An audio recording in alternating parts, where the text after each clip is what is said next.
सभी को ओम शांति।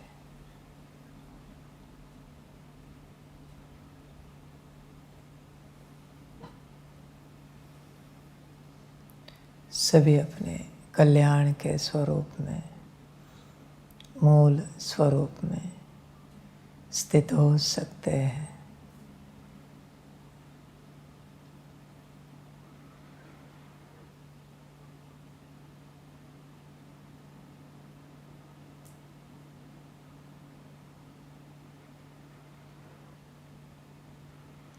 सभी अपनी कल्याण की परिवर्तन यात्रा देखें और परिवर्तन की कल्याण यात्रा देखें कैसी चल रही है। तुम्हारी अपनी स्वयं की यात्रा है जिसे तुम्हें स्वयं करना है।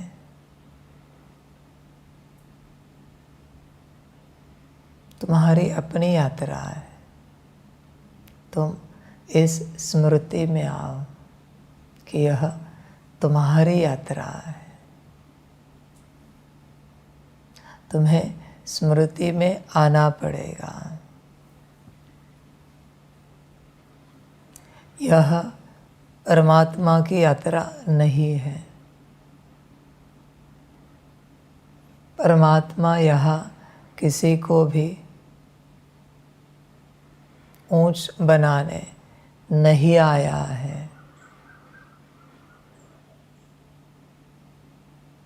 परमात्मा आया है इसलिए हर किसी को ऊंच बनना है अपने से।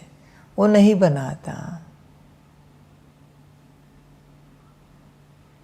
उसे सच में किसी भी प्रकार की आवश्यकता नहीं है। कोई अस्तित्व नीच बनते बनते बनते अगर किसी का पार्ट समाप्त हुआ तो वो नया अस्तित्व रच देता है।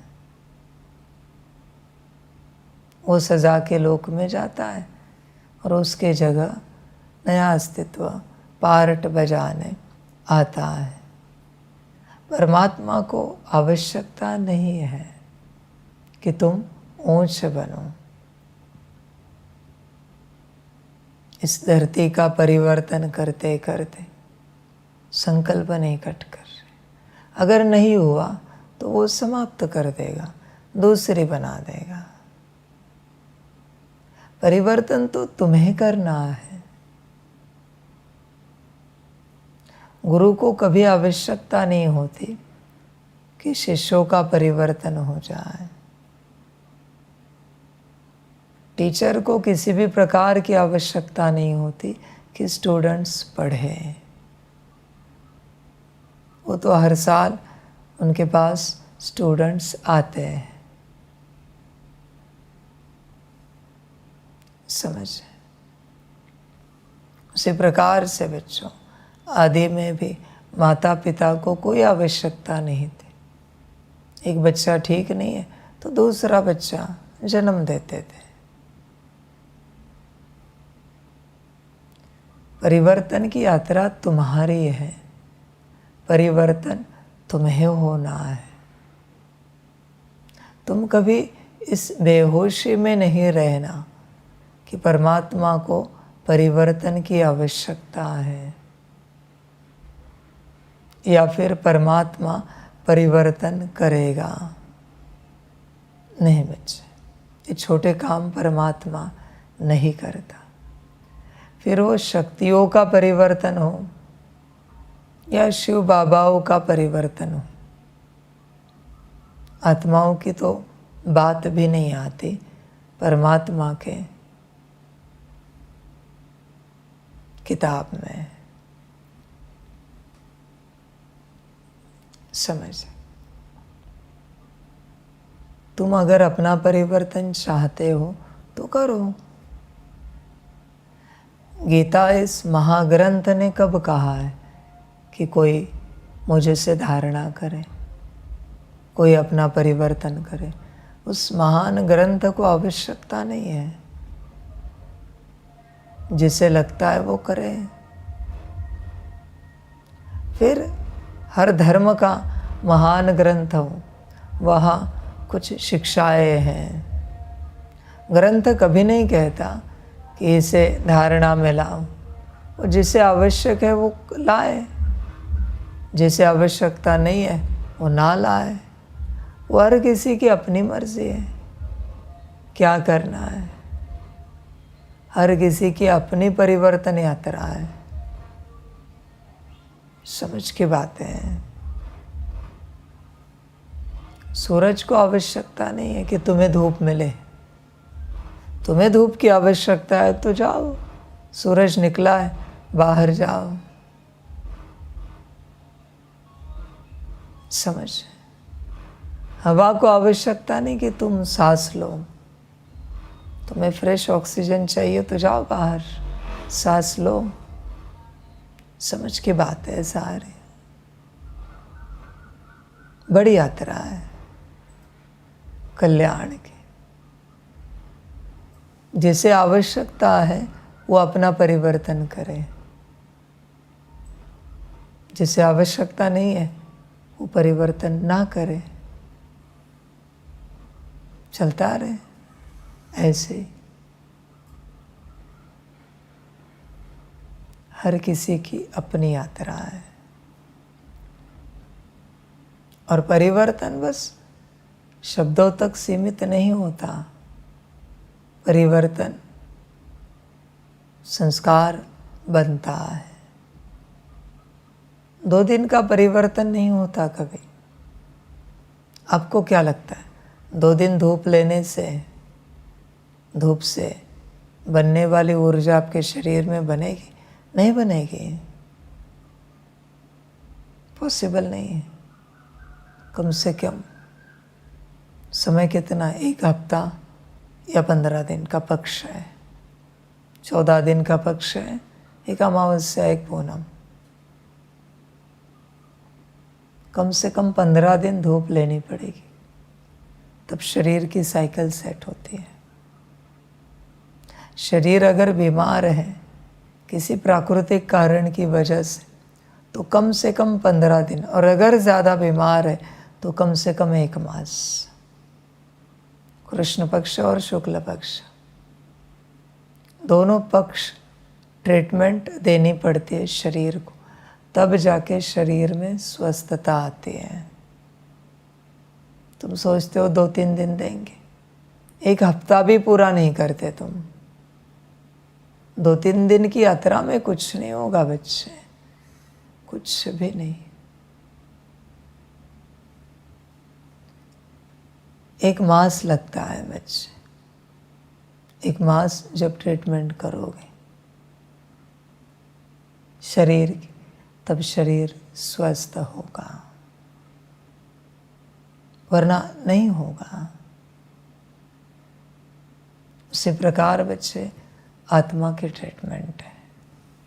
आत्मा की ट्रीटमेंट करते हो क्या या नहीं करते हो? तुम स्वयं देखो। तुम्हारी अपनी यात्रा है, तुम्हें करनी चाहिए। क्या आत्मा के ट्रीटमेंट पर तुम्हारा ध्यान है? आप विचार करो, आत्मा के ट्रीटमेंट को कितना समय लगेगा? आप कल्पना करो, समय लगता है बच्चे। ऐसे तुरंत तुरंत कोई बात नहीं होती। देह की नॉर्मल ट्रीटमेंट के लिए 1 मास लगता है, तो ये तो आत्मा की बात है।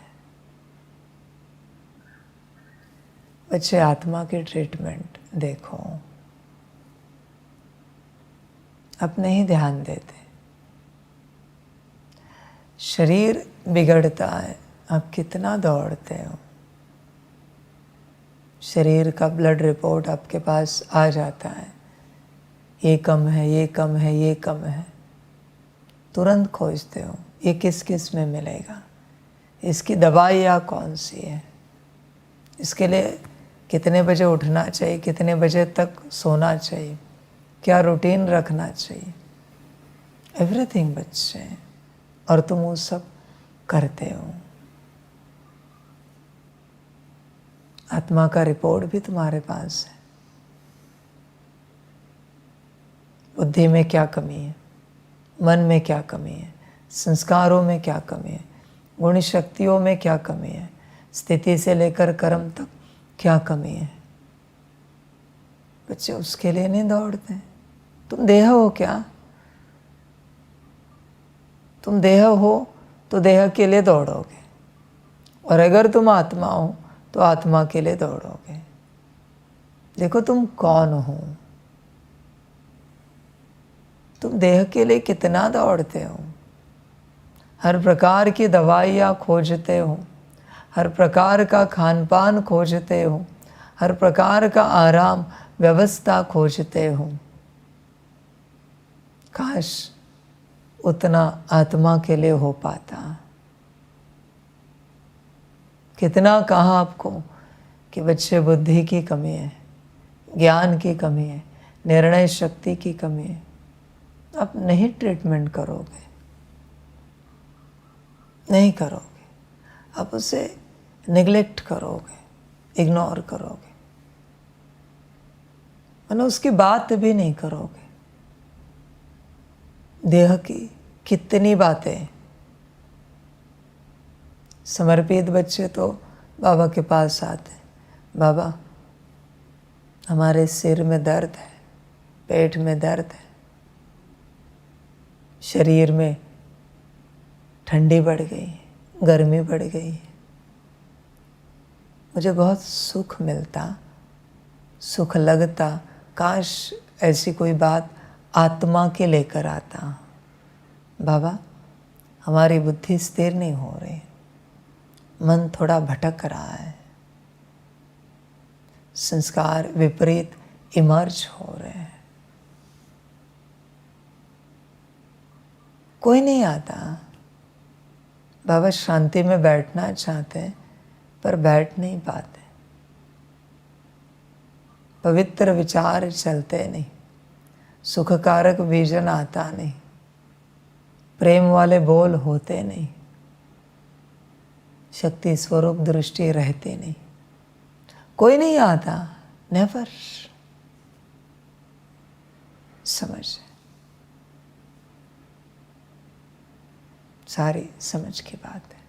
श्रीमद् देह से संबंधित कोई भी बात मुझ तक नहीं आनी चाहिए। वो आप देखो डायमेंशन में, डायमेंशन से उपाय करो या डॉक्टर के पास भेज दो, मेरे पास नहीं। आत्मा की बात ही मेरे पास आएगी। देह की कोई भी बात मुझे सुनानी नहीं है। बात समाप्त। देह से संबंधित कोई भी बात परमात्मा नहीं सुनेगा। अब स्थिति जिन जिन की ऊपर नीचे हुई है वो कभी आत्माभिमानी अवस्था में नहीं आएंगे। जिनको लगा वाह बहुत अच्छा, पदम गुणा शुक्रिया बाबा, एक माया जाल से आपने निकाल दिया। समझ,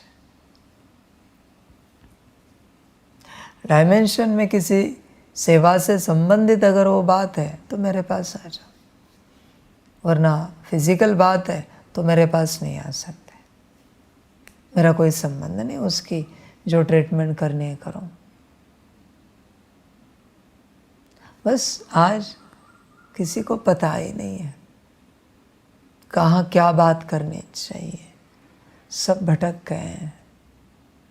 किससे हमें क्या मिलेगा तो उनके पास हमें कौन सी बात रखनी चाहिए। मेरे पास मन बुद्धि संस्कार की बात भी नहीं रख सकते आप, मेरे पास सिर्फ आत्मा की बात रख सकते हो। आत्मा, सिर्फ सितारा। आपके बुद्धि में क्या चल रहा है, मन में क्या चल रहा है, संस्कारों में क्या चल रहा है। नहीं बच्चे, गुण शक्ति या दिव्य गुण, इनका मेरा कोई संबंध नहीं है।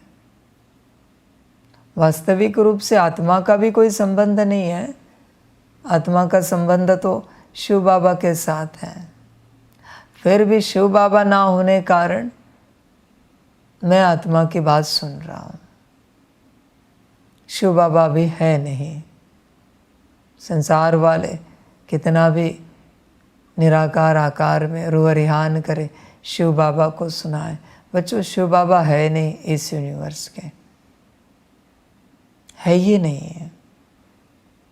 इस यूनिवर्स के मूल शिव बाबा जो ब्रह्मा तन दादी तन में आते थे, वो चले गए। उन्होंने सरेंडर कर लिया, उनका पार्ट जैसे कि पूरा हुआ। बाकी मैं बात नहीं करना चाहता कहाँ कौन बैठा है। तो परमात्मा से सिर्फ आत्मा की बात होनी चाहिए। आत्मा की बात करो। समझ में आए बात? मन बुद्धि संस्कार की बात भी मुझे तक नहीं ला सकती। कोई कहे मेरे मन में बहुत विचार चल रहे हैं, बुद्धि भटक रही है, संस्कार ऐसे इमर्ज हो रहे, नहीं, यह सब मेरे पास नहीं ला सकते। देह की बातें भी नहीं ला सकते, मन बुद्धि संस्कार की बातें भी नहीं ला सकते। आत्मा की बात करो। और ध्यान में रखना, अगर लाई तो एक तो श्रीमत तोड़ी, वो अलग, मन मत चलाई, वो अलग, और तुमने परमात्मा के साथ जो बात की है वो योग्य नहीं है, उसका बोझा अलग। ध्यान में रखना। तो बच्चे, परमात्मा के साथ सिर्फ आप आत्मा की बात कर सकते। असली परिवर्तन तो आत्मा का होना है। बुद्धि मन संस्कार में भी उलझो मत। तो बहुत छोटी सी बात है बच्चे, बुद्धि मन संस्कार।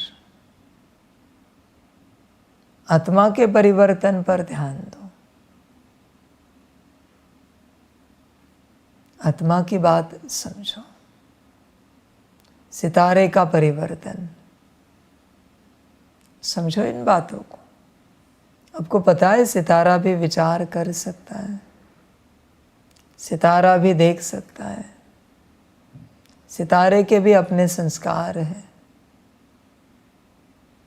पार्ट के संस्कार अलग हैं, पार्ट के विजन अलग है, और पार्ट के विचार अलग है, और सितारे के अलग है। इसलिए परमात्मा आत्मा की बात कर रहा है। मैंने कभी नहीं कहा कि मन बुद्धि संस्कार सहित सीट पर सेट हो जाओ, कहूँगा भी नहीं।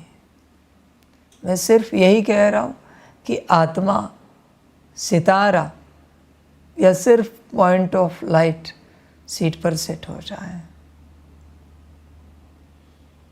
तुम्हें उस कॉन्शियसनेस में जाना पड़ेगा। तुम तो बस मन के उलझनों में उलझे हो, बुद्धि के विजन में भटक रहे हो, और संस्कार जो विपरीत इमर्ज हो रहे उसमें नाच रहे हो। बच्चे, बच्चों का खेल है इन बातों में रहना। समझ, कभी आत्मा में भी पहुंचो,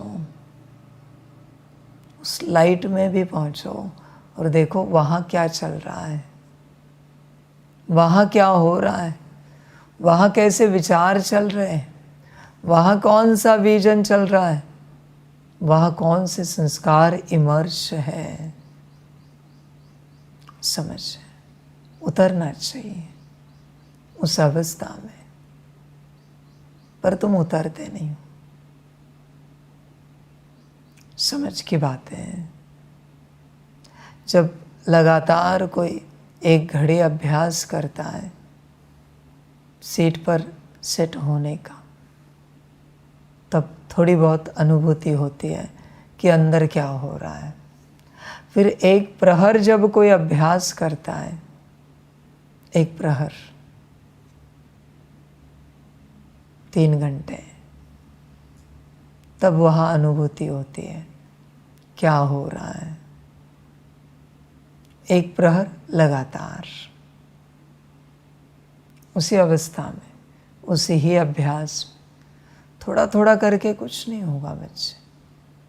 उससे कोई उपाय बनेगा नहीं, वो चीज़ काम नहीं करेगी। और एक प्रहर आँखों से कुछ देखना नहीं है, कानों से कुछ सुनना नहीं है, वाणी से कुछ बोलना नहीं है। आँखों से सामने वाले को देखा तो भी प्रहर टूट गया। अभ्यास है बच्चे, ऐसे चलते फिरते कुछ नहीं होगा। तुम तो बोर हो जाते हो थोड़े समय में, बोरियत का संस्कार है, तुम्हें चेंज चाहिए। पता नहीं किस प्रकार के चेंज को तुम मांग रहे हो, किस चेंज की तुम आशा कर रहे हो। जो चेंज करना है वो तुम करते नहीं हो, बाकी तुम्हें चेंज चाहिए। मायावी संसार में भी तुम्हें चेंज चाहिए। समझ की बात है। तुम देखो हर बात में चेंज मांगते हो। भोजन में भी तुम्हें चेंज लगता है। प्रभु प्रिय भोजन है दाल चावल या दाल रोटी, पर तुम्हें जाता नहीं। तुम्हें चेंज चाहिए। सब्जी बनाओ,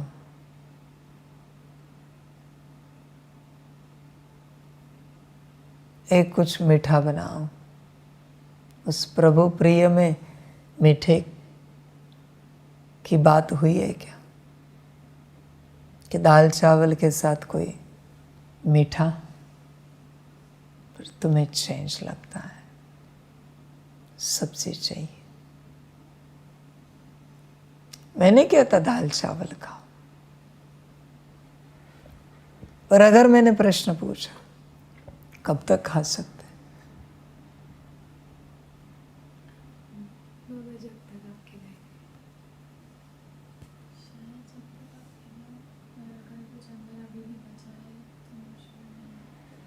चेक करो अंदर कुछ बचा है क्या। कैसे पता चलेगा अंदर कुछ बचा है खाने पीने का? अगर कुछ अलग बनता है और रस आता है, वरना कुछ बचा है, बात समाप्त हो गई। वो तो मौका मिलता नहीं, इसलिए वो बाहर आता नहीं। मौका मिलने के बाद वो बाहर आता है। देखो अंदर कुछ बचा है क्या? क्या मिले कि तुम अच्छे से भोजन करोगे, तुम्हें बड़ा आनंद आएगा। तुम मारते हो, तुम उसे मुक्ति नहीं दे रहे हो। मारने से और बढ़ेगा। तुम होश पूर्वक उसे मुक्ति नहीं देते। तुमने समझा ही नहीं, ना अपने मन बुद्धि संस्कार को समझाया है कि प्रभु पसंद तो यह है। कभी पूछा है बुद्धि को कि हमें ये खाने की आश रखनी चाहिए क्या? कभी मन को पूछा है, कभी संस्कारों को पूछा है, उनसे बात की है ये खाने के संस्कार रखने चाहिए क्या? ये प्रभु पसंद तो है नहीं, तो हमें रखना चाहिए क्या? देखो वो क्या बात करते हैं। तुमने कभी बात ही नहीं की है इस प्रकार की। समझ, ध्यान में रखना बच्चों, जब तक कोई भोजन से बाहर नहीं निकलता तब तक न वो ज्ञानी है न वो योगी है। भोजन, इससे जो बाहर निकला वो ज्ञानी योगी है। पहली बात है ये, भोजन, इससे निकलना पड़ता है। सबके बस की बात नहीं है। ज्ञान योग तो लेते रहेंगे पर भोजन में अटके हुए रहेंगे। वो डिमांड तो होती है, ऐसे चाहिए, वैसे चाहिए, यह चाहिए, वह चाहिए, बस यही अटकी हुई बुद्धि है। समझ,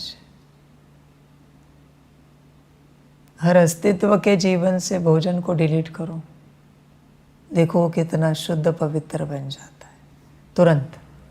उपवास के दिन स्थिति क्यों अच्छी होती है? माया नहीं होती। जिस दिन उपवास होता है, अति नीच लेवल के विचार चलने वाला अस्तित्व, उसके मन में भी अति ऊंच विचार चलते हैं। क्या कनेक्शन है भोजन का? समझ, मैं नहीं कहता किसी को कि उपवास करो, मैं बस ज्ञान दे रहा हूँ। असली ज्ञानी योगी वही जो भोजन की माया से बाहर निकला है। नीलकंठ वर्णी जी को देखा है, जो भी भोजन मिले उसमें भी पानी डाल के खाते थे ताकि स्वाद ना बचे। है किसी की हिम्मत पानी डालकर भोजन करे? देखो, विचार करो, है क्या हिम्मत? कितने दिन तक करोगे? उनके शरीर की उम्र कुछ 11 साल, जब घर छोड़ा उस उम्र में पानी डाल के भोजन खा रहे। जिस उम्र में आनंद लेने का समय, खान पान का, भोजन में पानी। समझ है बच्चे, होश की बात है। योगी समझ में आता है सिर्फ भोजन से। कौन योगी है, कौन योगी नहीं है, कौन ज्ञानी नहीं है, सिर्फ भोजन से। किसी को भी भोजन कराने बिठाऊं, उसका भोजन देखकर, भोजन करने का ढंग देखकर, उसकी अदा देखकर मैं आपको बताऊंगा योगी है या नहीं है। समझ की बात है, होश में आना पड़ता है। पहली बात है भोजन। दुनिया ने तो लिख दिया है, पहले भोजन फिर भजन। भोजन ठीक तो भजन ठीक। इसे कहते हैं मायावी दुनिया। कहीं भी सत्संग रखो, कहो कोई टोली नहीं है, कोई प्रसाद नहीं, कोई भोजन नहीं है, पानी की व्यवस्था भी नहीं, सत्संग में आना, देखो कितने आते हैं। कहीं भी पूजा आरती रखो, कोई अनुष्ठान रखो, होम हवन रखो, कहो भोजन नहीं है, किसी भी प्रकार की कोई व्यवस्था नहीं खान पान की, बस आत्मा की व्यवस्था है, भक्ति की। देखो कितने आते हैं। समझ, और भोजन है कहो, देखो कितने आते हैं। संसार भोजन के पीछे दौड़ रहा है और कुछ नहीं उसे समझ में आता। सारा दिन वही यात्रा। सुबह उठेगा, नाश्ते में क्या बनाना है, विचार शुरू हो गए। फिर नाश्ता बनाने का प्रिपरेशन, तैयारी, उसके विचार। फिर नाश्ता बनाएगा, वहाँ विचार चलेंगे। फिर नाश्ता खाने के विचार, फिर वापस सब समेटने के विचार। जिंदगी इसी में कटती है, सारी जिंदगी। काश सुबह उठे, अपने स्थिति के विचार चलाए, स्थिति का प्रिपरेशन करें, स्थिति का कोई पुरुषार्थ करें, और फिर वापस सब समेट कर रखें। स्थिति अच्छी बनाकर। देखो, विचार करो, सुबह उठने के बाद विचार चलते हैं क्या? जो भोजन से निकला वही भजन कर पाएगा। जो भोजन में अटका है उससे भजन नहीं होगा, कभी नहीं होगा। उसका ध्यान भोजन पर ही होता है। समझ की बात। भजन करने वालों को कहो आज भोजन नहीं है, सारा दिन भजन करना है। देखो कितना समय करते हैं, थोड़े समय में थक जाते हैं। समझ, तुम्हारी अपनी मर्जी बच्चों। इस संसार में अगर सबसे बड़ी कोई माया होगी विस्तारित रूप से, जिसका विस्तार विश्वव्यापी है, तो वो भोजन की है। वस्त्र इतने नहीं है, व्यवस्था भी इतनी नहीं है। भोजन के कितने वैरायटी प्रकार हैं, क्या क्या है। बस इसी में उलझे हैं सब के सब। चेंज, सबको चेंज चाहिए। वही चेंज माया है। सब समझना पड़ता है। होश में आ सके तो आ जाओ, बाकी सबकी अपनी मर्जी। जिस दिन उपवास होता है विचार क्यों अच्छे चलते हैं? क्योंकि माया को पता है आज आपका उपवास है। वो नहीं आते, वो नहीं आते। किसी को सुनाओ आज शाम को ये बन रहा है, और उनका चेहरा देखो, चेहरा देखो उनका, खुश हो जाते। कभी कभी एक्सप्रेशंस को दबाते हैं पर अंदर खुशी होती। समझ, होश में आना पड़ता है बच्चे। कहीं तुम में ऐसा मॉन्स्टर तो नहीं है जिसको भोजन अच्छा लगे। किसी में योगी की योग्यता है ना, ज्ञानी की ज्ञानता है ना, तो जब भूख लगे भजन करके दिखाओ, वाणी सुन के दिखाओ। भूख लगी और वाणी सुन के दिखाओ।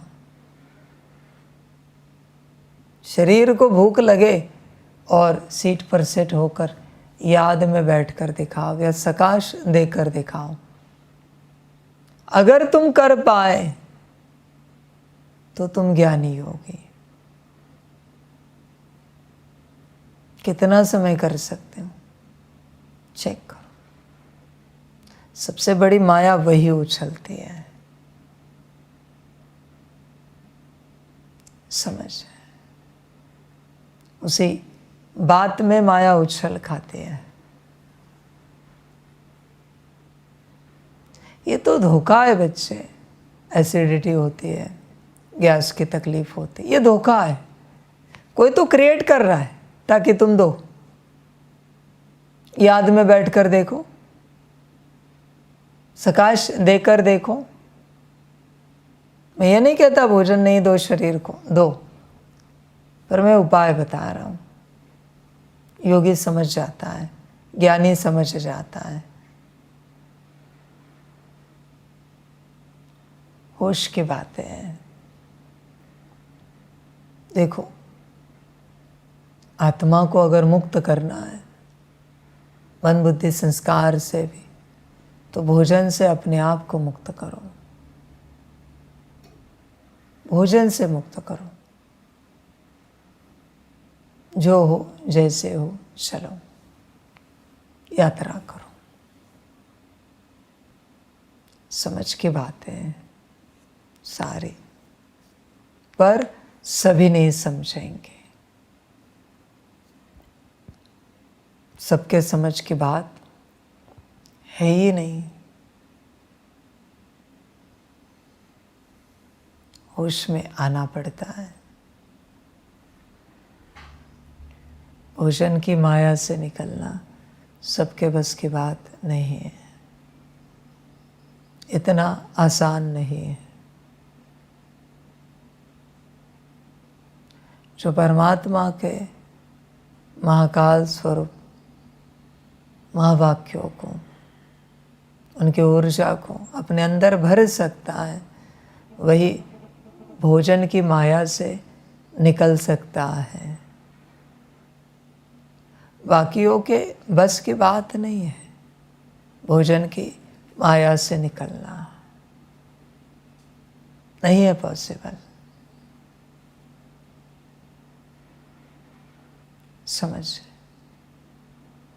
बच्चों कभी भूलना नहीं कि तुम्हें शुद्ध सिर्फ महाकाल बनाएगा। 2 कौड़ी के ज्ञान से तुम शुद्ध नहीं बनोगे। न बाप टीचर सदगुरु बना सकता है। परमात्मा का महाकाल स्वरूप ही तुम्हें शुद्ध बना सकता है। ज्ञान से कभी कोई शुद्ध नहीं बना है। ट्राई करना चाहते हो तो करो। अगर ज्ञान से तुम शुद्ध बने तो तुम परमात्मा, मेरे वचन है, तुम परमात्मा। पॉसिबल ही नहीं है। शुद्ध सिर्फ महाकाल बनाता है और परिवर्तन सिर्फ रुद्र करता है, बाकी कोई नहीं करेगा। बाकी किसी के बस की बात नहीं। तुम जो सुन रहे हो वो बस यात्रा है। इस सुनने को लेकर एक बात समझनी है कि हमें उस अवस्था तक पहुंचना है कि हम महाकाल से शुद्ध बन जाएं। तुम्हें तो अच्छाई की बात पर भी बुरा लगता है। कोई भी अच्छी बात तुम्हें सुनाए तो भी तुम्हें बुरा लगता है। समझ की बात है। परमात्मा क्या करे अभी?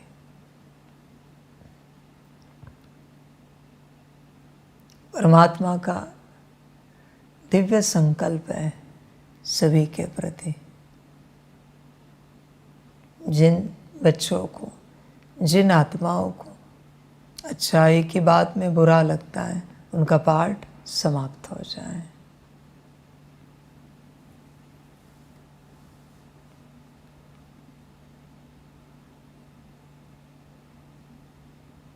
संकल्प रच दिया। तुम्हें तो अच्छी बात भी नहीं बता सकते, उसमें भी बुरा लगता है। ये तुम्हारी लेवल है माया की। You don't want to understand anything. सिर्फ तुम्हें कहना है अंडरस्टैंड माई सेल्फ। सिर्फ हमें समझो। समझ की बात है। तुम यहाँ अपने कल्याण को समझने के लिए आए हो या अपने आप को समझाने के लिए आए हो?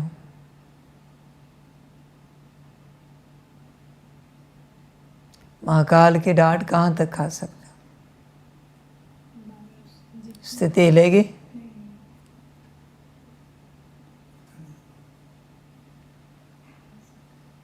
स्थिति हिलेगी? पास्ट में कभी कभी हिले है, अब पता नहीं होने वाला।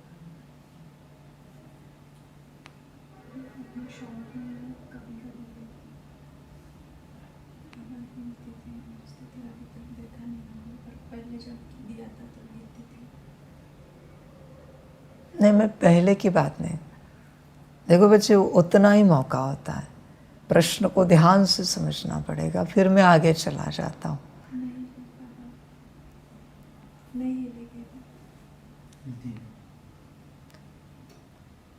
मैंने पूछा है, महाकाल की डांट कहाँ तक खा सकते हूँ? स्थिति हिलेगी क्या?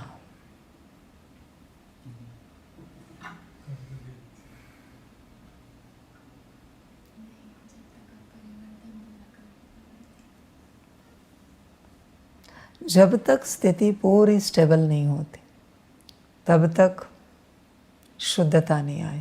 ये कभी कभी यहाँ नहीं चलता, चलता ही नहीं। तुम ऐसे के ऐसे रहोगे, मैं लिख के देता हूँ तुम्हें, तुम जैसे कि वैसे रहोगे।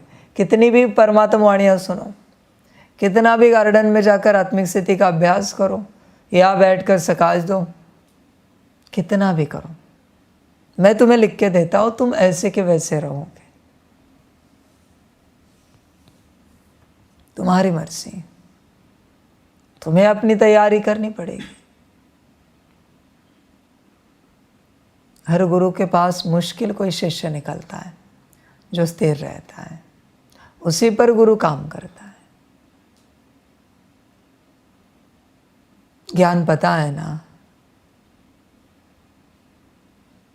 मूर्तिकार जिन पत्थरों की मूर्तियां बनाता है उसका लॉ है, कुछ समय तक उसे धूप में छोड़ता है, कड़ी धूप उस पत्थर को, फिर बारिश में छोड़ता है, ठंड में छोड़ता है, उस पत्थर को पानी में भी डालता है, पानी में डुबो के रखता है, अग्नि में जलाता है और जहाँ तेज हवा चलती है वहाँ रखता है। और इतना सब होने के बाद वो मूर्तिकार स्लेज हैमर लेकर उस पत्थर को तोड़ने की चेष्टा करता है, सब तरफ से तोड़ने की चेष्टा करता है। जो पत्थर नहीं टूटता उसकी वो मूर्ति बनाता है। पूरी आयु चली जाती एक मूर्ति बनाने में, पर बहुत साल लगते हैं पत्थर ढूंढने में। एक मूर्तिकार अपने पूरे जीवन काल में सिर्फ एक मूर्ति बनाता है। ये लॉ है बच्चों, एक ही मूर्ति बनेगी और वो हजारों साल तक मंदिर में सबको अनुभूति कराएगी। दूसरी मूर्ति कभी नहीं बनाता हूं, कभी नहीं। समझ है बच्चे? स्लेज हैमर है महाकाल के वचन। जो पत्थर टूटेगा उसकी मूर्ति मैं नहीं बना सकता, क्षमा चाहता हूं। हजारों अनंत कल्पों तक सेवा देने वाली मूर्ति मैं बना रहा हूं, अनंत कल्पों तक। बाकी परिस्थिति अनुसार, कोई परिस्थिति अनुसार हवा बहती है जिससे पत्थर एक आकार ले लेता है, पानी बहता जाता है जिससे पत्थर को एक आकार मिलता जाता है। वो कोई मूर्तियां है क्या? वो तो परिस्थिति आई और बनते गए। समझ की बात है। परिस्थिति आई और बने वो।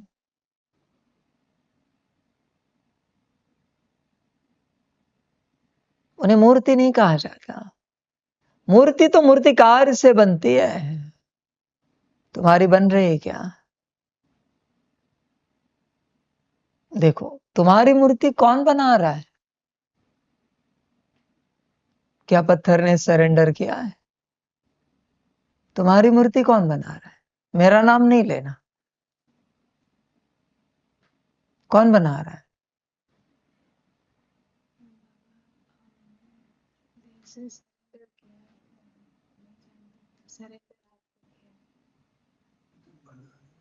नहीं, कौन बना कौन रहा है?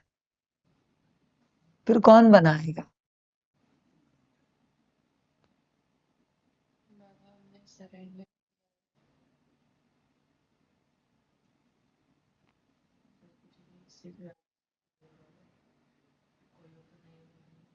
कोई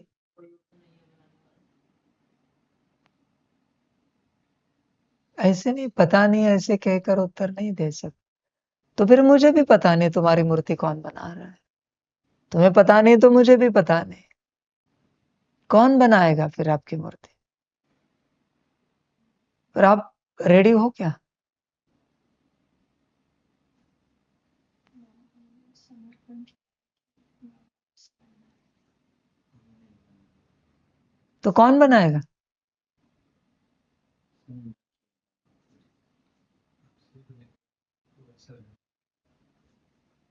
आपसे बन रहा है, और जहाँ आप बोलते हैं कि परिवार के जिससे से जो बनना है वो सरेंडर का अर्थ क्या है पता? आप सभी कहते हो बाबा हमने सरेंडर किया है, समर्पण किया है, आपसे ही बनेंगे। तो समर्पण का अर्थ क्या है? जैसे चला है आपके आइडिया से समर्पण का अर्थ क्या है बताओ बस सिंपल। मेरा अगर आपका कुछ नहीं है तो आपकी स्थिति ऊपर नीचे क्यों होती? जब महाकाल डांट लगाता है, आपका कुछ नहीं है ना, मन भी आपका नहीं, बुद्धि आपकी नहीं, संस्कार आपके नहीं, आत्मा आपकी नहीं, तन आपका नहीं, तो कुछ भी महाकाल डांट लगाता है तो स्थिति ऊपर नीचे क्यों होती है? समर्पण का अर्थ है सब तेरा, मार पीट जो चाहे कर इसका, बस मूर्ति बना के दे दे। स्थिति क्यों ऊपर नीचे होती है? समझ है?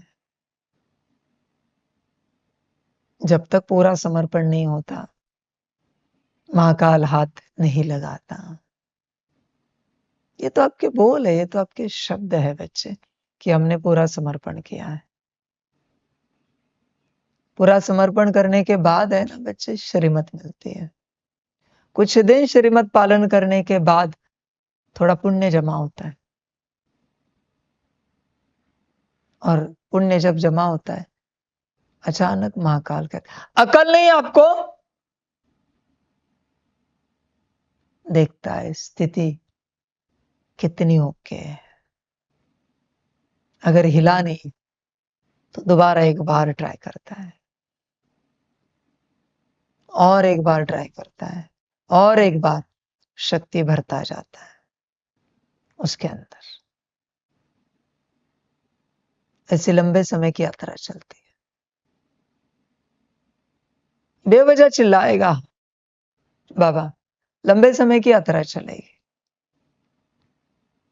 और उसके बाद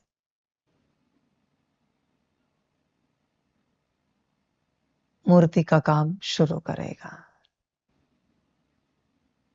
समझ है बच्चे? अगर पत्थर स्थिर रहा तो मूर्ति बनेगी, नहीं रहा तो नहीं बनेगी। तुम उस अवस्था में नहीं हो बच्चे, तुम बहुत छोटे हो, इमैच्योर हो। मैं काम नहीं कर सकता तुम पर, मैच्योरिटी में आना पड़ेगा। इमैच्योर हो तुम, तुम्हें समझ नहीं है कि तुम्हें तुम्हारा कल्याण करना है, तुम्हें तुम्हारा परिवर्तन करना है, तुम्हें समझ ही नहीं है। समझ की बात है सारी।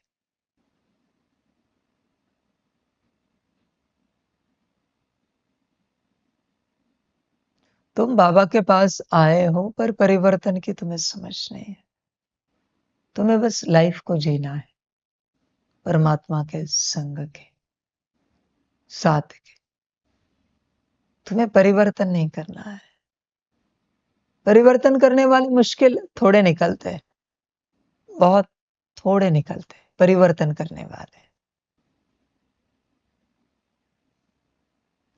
तुम्हें परिवर्तन की समझ नहीं है, समझ लेनी पड़ती है परिवर्तन की।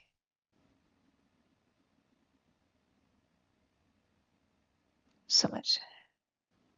करना हो तो करो, विधि विधान तो मैंने बता दिया, आगे तुम्हारी मर्जी। तुमने कोई समर्पण नहीं किया हुआ है। समर्पण किया होता तो सब परमात्मा का अवश्य होता।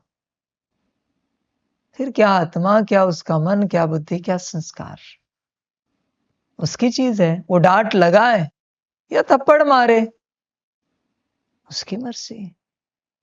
ऐसा समर्पण नहीं हुआ है। ऐसा समर्पण जिनका होता है ना बच्चे, उन्हीं का मैं परिवर्तन करता हूं, उन्हीं का। समझ? तुम देखो, बाबा बिना झिझक के कहा भी तुमसे कैसे भी बात करता है क्या? डायरेक्ट, पब्लिक भी नहीं देखता।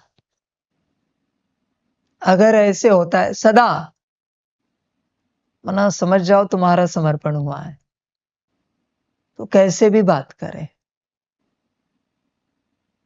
कैसे भी कहा भी, वो तुम्हारे स्टेटस की परवाह ना करे, तुम्हारे इमेज की परवाह ना करे।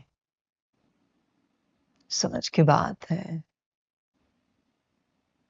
सारे।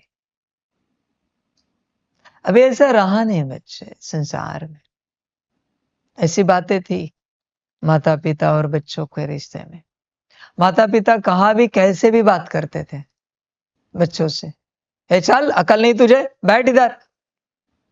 न किसी की शादी देखेंगे, न किसी का प्रोग्राम देखेंगे, बच्चों की सीधी अकल निकालेंगे। पति डायरेक्ट पत्नी से बात करता था, भरे बाजार में भी गाली दे देगा। वही प्यार है, वही प्यार। जो पति अपने पत्नी से हक से बात करता है ना इस संसार में, हक से, डायरेक्ट चिल्ला के भी बात कर सकता है, वही सच्चा प्यार। पति को पत्नी को रिस्पेक्ट देना चाहिए, पर पति पत्नी के रिश्ते में जो प्यार है ना, वो हक के रिश्ते में। पति का अगर पत्नी के ऊपर हक नहीं है ना, तो कोई रिश्ता नहीं है। वो हक ही रिस्पेक्ट है। उसके उस पत्नी को कोई कुछ बोल के दिखाए, देखो पति का रुद्र अवतार, पत्नी के खिलाफ कोई बात करके दिखाए, फिर पति का अवतार देखो ना। समझ? व्हाट इज दिस बच्चे? रिस्पेक्ट। पर आज रहा नहीं, वो खत्म हो गया सब। टीचर भी स्टूडेंट के साथ कैसे भी बात करे, मारे थप्पड़, वो टीचर स्टूडेंट का रिश्ता है, आज रहा नहीं है। रिश्ते की जो मूल बातें थी वही खत्म हो गई है। टीचर को स्टूडेंट का मन संभालना पड़ता है, टीचर को स्टूडेंट्स के साथ रिस्पेक्ट से बात करनी पड़ती है। यही टीचर का डिसरिस्पेक्ट है। गुरु को भी अपने शिष्यों के साथ रिस्पेक्ट से बात करनी पड़ती है। शिष्यों को गुरु को रिस्पेक्ट देना चाहिए। देखो रिश्तों में उल्टा हुआ है, जहां रिस्पेक्ट देना चाहिए वहां दिया नहीं जा रहा है, उल्टा हो रहा है सब। वो रिस्पेक्ट दे रहा है। बस इसी को कलयुग कहते हैं, इसी को अधोगति कहते हैं। इसी को माता पिता को बच्चों का मन संभालना पड़ता है। जो पुराने जमाने में बच्चा 60 साल का हुआ, पिता 80 साल का है, फिर भी ये थप्पड़ मार देता है, कान के नीचे बजाता है। यह है रिश्ता माता पिता का बच्चों के साथ। पिता 100 साल का है, बच्चा 80 साल का है, फिर भी ये गालियां देता है। बच्चा चुप, 80 साल का बच्चा भी चुप पिता के आगे। बस यही विपरीत हुआ है इस संसार में, ज्यादा कुछ नहीं हुआ है, यही विपरीत हुआ है। समझ? तुम्हारा भी मन अगर बाबा को संभालना पड़ता है, बहुत बदनसीब हो, मोस्ट अनलकी पर्सन हो तुम। अगर मैं तुम्हारा मन संभालता हूं तो मोस्ट अनलकी। समझ रहे? परमात्मा अभी गाली नहीं देता आत्मा को, आत्मा का मन संभाले।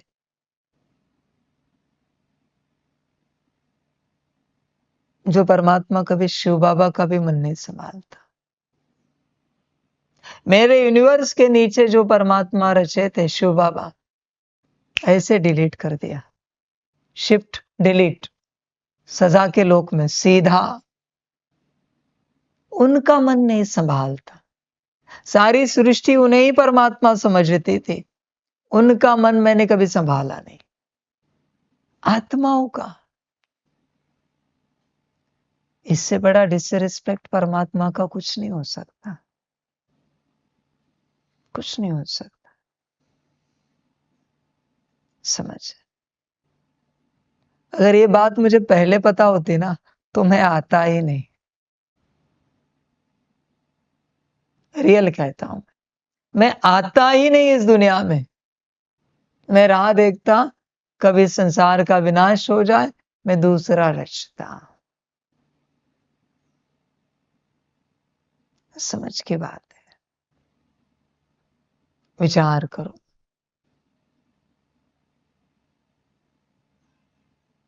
तुम्हारी अपनी मर्जी। बस यही बातें बदल गई है संसार में, जिस कारण संसार दुर्गति की ओर जा रहा है। होश में आ सकते हो तो आओ और अपना कल्याण करो, सभी का कल्याण। सभी को परमात्मा के पदम गुणा याद, प्यार और परमात्म प्रभात। सदा खुश रहो, मौज में रहो, आनंद में रहो और सदा अपना कल्याण करते रहो। ओम शांति। रूहानी बच्चों की रूहानी माता पिता बाप दादा को पदम गुना पदम की भी पदम पदम पदम गुना याद प्यार शिव प्रभात और नमस्ते नमस्ते नमस्ते। अच्छा, ओम शांति। ओम शांति। वाह बाबा वाह, वाह ड्रामा वाह, वाह रे मैं आत्मा वाह, वाह रे मेरा भाग्य वाह, वाह रे मेरा ईश्वरीय परिवार वाह, वाह रे मैं स्वराज्य अधिकारी आत्मा वाह। अच्छा, ओम शांति। मेरा बाबा मीठा बाबा, प्यारा बाबा, पदम गुना पदम गुना पदम गुना। शुक्रिया बाबा, शुक्रिया बाबा, शुक्रिया। अच्छा, ओम शांति। ओम शांति।